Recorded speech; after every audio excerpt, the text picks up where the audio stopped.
of energy and transport, as well as the other issues that he highlighted. Let's now flesh out the other issues that the president also talked about. And Nora, coming to you first. The persistent hardship he acknowledged yesterday, but does the real reality of the economic projection really match the real reality on the ground for the common man? You know, Ayub, it's very sad that every time we are looking at the indicators of the economy, including the cost of living, we're looking at the point of the prices of flour. I mean, there's so much indicators on how the economy is doing than just what we consume every day on our tables as staple food.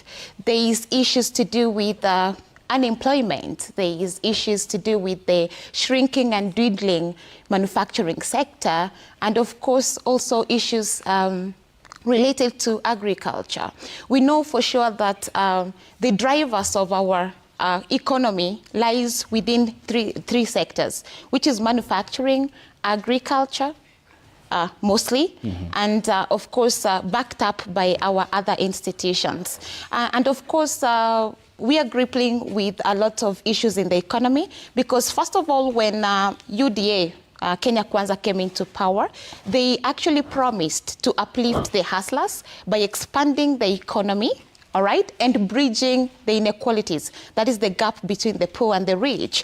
And of course, we've seen that the widening of this gap has even grown bigger. We've seen people suffering. I come from Kawangware, and my people walk to work every single day, even when it's raining, because they cannot afford 50 shillings fare to go and look for jobs in industrial area, in Westlands, and all over. So does then this mean that the economy is doing well? First of all, what are the indicators of an economy doing well? We should be seeing the manufacturing sector thriving. But of course, data from the Kenya Association of Manufacturers says that the sector has been dwindling, actually from contributing 10.9% to GDP to now contributing only 7.6% to GDP. So that is a shrinkage. And this has been attributed to international manufacturing firms and factories actually exiting the market to better markets that offer better pricing mechanisms in their electricity and even better mechanisms in their taxation regimes. And talking about the cost of electricity, Ayub, according to the international standards, we are told that for our products to be competitive, the electricity has to be priced at 0.09 kilowatt per hour. And looking regionally, because we have to do comparative analysis, in Egypt, power is sold to manufacturing and industries at $0.06 per kilowatt hour. In Ethiopia, our next door neighbor, is at $0.02 per kilowatt hour. And in South Africa, it's at 0.07. Guess what it is for Kenya? In Kenya, we sell our electricity to manufacturing firms at $0.17 per kilowatt hour. You can imagine that they have hit the cap, they have hit the ceiling, because the ceiling is at $0.09. So what does this mean? That the cost of electricity in this country is untenable for business. Businesses cannot thrive in this economy. That is why people are moving to Ethiopia and Tanzania to do business. So then this translates to the economy because people are going to lose jobs. Our youth are not going to get employment. Look at agriculture, Ayub. They are saying that the only thing they've done for agriculture is the subsidized fertilizer. I mean, we do not even have a resilient agricultural landscape. We do not have a structured framework for our agricultural sector. So telling us that you have reduced the prices of flour to indicate that agriculture is doing well is wrong. You know, because how many people are actually, you know, dealing with agriculture as a form of employment? Because averagely, agriculture is done by about people who are about 60 years old. What about the young people? Who are not involved? Who are not involved. How are we going to involve them in agriculture? And Tunen, is the state of economy as spelled out yesterday by the head of state a reflection of what Kenyans are going through, given a reduction in spending power purchase and the inflation is down, but you realize there are other indicators which equally do not match up that. And one informs the other. Inflation can go up or can go higher given on one international development. And the situation across Europe is very volatile. Donald Trump is coming back to the White House. I mean, how can this be sustained from the common man's perspective to have more money in his or her pocket? Thank you very much, Ayub.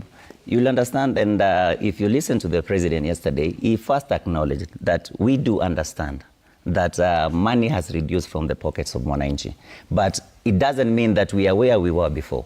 You remember he stated from the time he took over from 2022 up to now, there has been progress. It doesn't mean that we are yet where we wanted to be as at this time because of the challenges that came in, because he also highlighted that the challenges in the war in Europe and famine at the time. I think there was a time we had a really bad famine.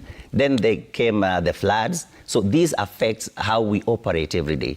And as my sister here has said, you know, we cannot look at the economical growth only on manufacturing.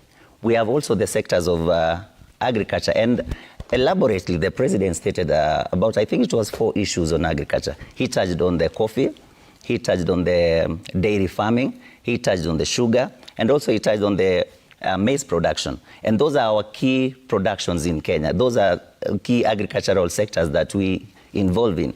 And his focus, and since he came into power, he said, you know, we cannot subsidize consumption anymore. Let us subsidize production so that the yields are more than what we had before. And this he outlined the bags of maize that have been able to be yielded, the coffee sale, I think the dairy farm. So those are the key indicators that we are not doing as bad as it was before. And I believe that focus on strategic sectors in the economy. Okay.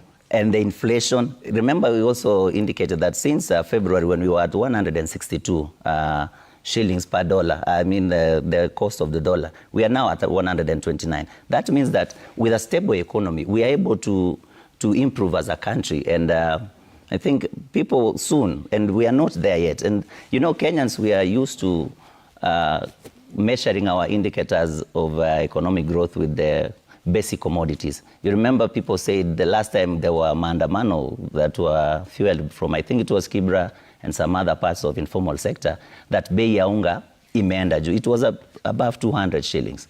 Bei ya sukari imepanda juu. It was above, but now we have all these basic commodities reduced to a bare minimum that are able to be purchased. To what shillings, for example? Can the people still afford that? Because I did a bulky shopping the last time, so I cannot really tell how much it is at the moment. So you still cannot categorize yourself as those who but protested. From the shelves, you've done this, and I saw you used to do this on TV sometimes. You go and check on the prices of these commodities. Yeah, but it depends on the different branding as well. Yes. But the point is then, is the consumer power purchasing, the question of power purchasing, apply across board? Is what applies for you, what applies for the lady or the gentleman or who are protesting because of the high cost of living in 2023? Of course, it cannot be the same because of the different categories of, the earnings. But you know, these are basic commodities. They are in every household. And I believe that when things are easier, it is easy for everyone. It is not easy for the common Mwananchi or the guy up there.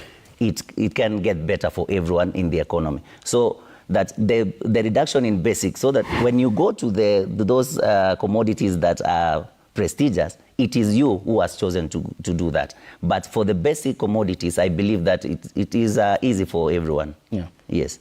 Are we at any better place, advice, given what the president said yesterday and the economic outlook that the government has projected for the past few days?